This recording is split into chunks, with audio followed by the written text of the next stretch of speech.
ಕನ್ನಡಿಗರಿಗೆ ನಮಸ್ಕಾರ. ಇದು ಬಿಪಿ ನ್ಯೂಸ್ ಕನ್ನಡ. ನಾನು ಅಕ್ಷತಾ ಕುಲಕರ್ಣಿ.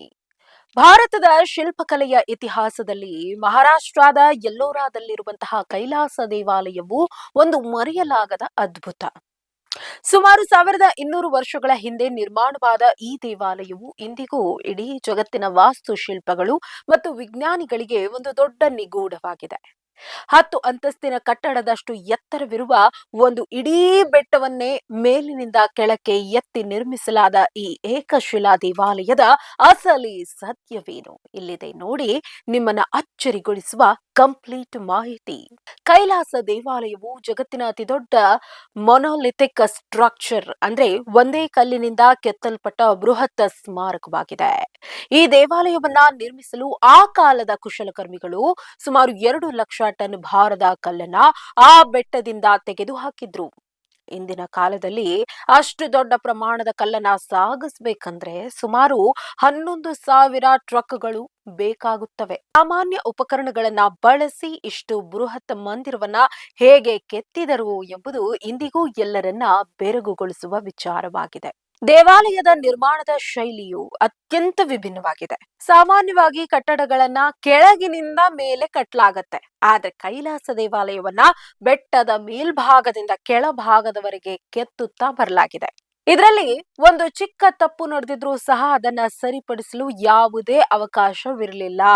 ಇಲ್ಲಿನ ಆನೆಗಳ ಕೆತ್ತನೆಗಳನ್ನ ನೋಡಿದ್ರೆ ಇಡೀ ದೇವಾಲಯವು ಆನೆಗಳ ಬೆನ್ನಿನ ಮೇಲೆ ನಿಂತಿದೆಯೇನೋ ಎಂಬ ಭ್ರಮೆ ಉಂಟಾಗತ್ತೆ.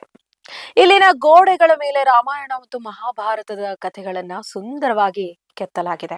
ಈ ಅದ್ಭುತ ನೋಡಿ ಅನೇಕರು ಇದು ಏಲಿಯನ್ಗಳ ಕೆಲಸ ಅಥವಾ ಯಾವುದೋ ದೈವಿಕ ಶಕ್ತಿ ಇರುವವರು ನಿರ್ಮಿಸಿದ್ದು ಎಂದು ಭಾವಿಸ್ತಾರೆ.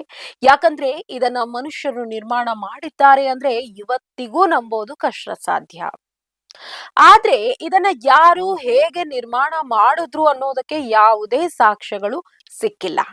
ಸಂಶೋಧಕರ ಪ್ರಕಾರ ಈ ದೇವಾಲಯವನ್ನ ರಾಷ್ಟ್ರಕೂಟ ವಂಶದ ರಾಜ 2ನೇ ಕೃಷ್ಣನ ಕಾಲದಲ್ಲಿ ನಿರ್ಮಿಸಲಾಯಿತು. ಈ ದೇವಾಲಯವು ಬಾದಾಮಿಯ ಚಾಲುಕ್ಯರ ಪಟ್ಟದಕಲ್ಲಿನ ವಿರೂಪಾಕ್ಷ ದೇವಾಲಯದ ಮಾದರಿಯಲ್ಲೇ ಇದೆ. ರಾಷ್ಟ್ರಕೂಟ, ಪಲ್ಲವ ಮತ್ತು ಚಾಲುಕ್ಯರ ಶಿಲ್ಪಕಲಾ ಶೈಲಿಗಳ ಸಂಗಮವೇ ಈ ಕೈಲಾಸ ಮಂದಿರ ಅನ್ನೋದು ಇತಿಹಾಸಕಾರರ ಅಭಿಪ್ರಾಯ. ಈ ದೇವಾಲಯದ ನಿರ್ಮಾಣಕ್ಕೆ ಎಷ್ಟು ವರ್ಷ ಬೇಕಾಯಿತು ಎಂಬ ಬಗ್ಗೆ ತಜ್ಞರಲ್ಲಿ ಭಿನ್ನಾಭಿಪ್ರಾಯಗಳಿವೆ. ಕೆಲವರು ಇದು 500 ವರ್ಷಗಳ ಕಾಲ ನಡೆಯಿತು ಅಂದ್ರೆ, ಭಾರತೀಯ ಪುರಾತತ್ವ ಶಾಸ್ತ್ರಜ್ಞ ಎಂ.ಕೆ.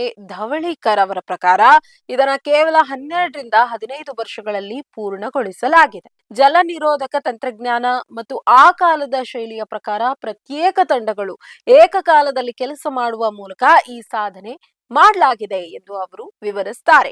ಆದ್ರೆ ಅಲ್ಲಿಂದ ತೆಗೆದ 2 ಲಕ್ಷ ಟನ್ ಕಲ್ಲು ಏನಾಯ್ತು ಎಂಬುದು ಇಂದಿಗೂ ಒಂದು ಬಗೆಹರಿಯದ ನಿಗೂಢವಾಗಿದೆ. ಭಾರತ ಇವತ್ತಿಗೂ ಇಂತಹ ವಿಸ್ಮಯಗಳ ಗಣಿಯಾಗಿದೆ. ಅಗದಷ್ಟು ಬಗೆದಷ್ಟು ಉತ್ತರ ಸಿಗಲಾರದ ಪ್ರಶ್ನೆಗಳ ಇಂತಹ ಭಂಡಾರ ಸಿಗುತ್ತಲೇ ಇರುತ್ತವೆ. ಇದಾಗಿತ್ತು ಈ ಹೊತ್ತಿನ ವಿಸ್ಮಯ. ಸಮಗ್ರ ಸುದ್ದಿಗಳಿಗಾಗಿ ಸದಾ ಗಮನಿಸಿ ಬಿಬಿ ನ್ಯೂಸ್ ಕನ್ನಡ. ಇದು ಕನ್ನಡಿಗರ ಪ್ರತಿಧ್ವನಿ.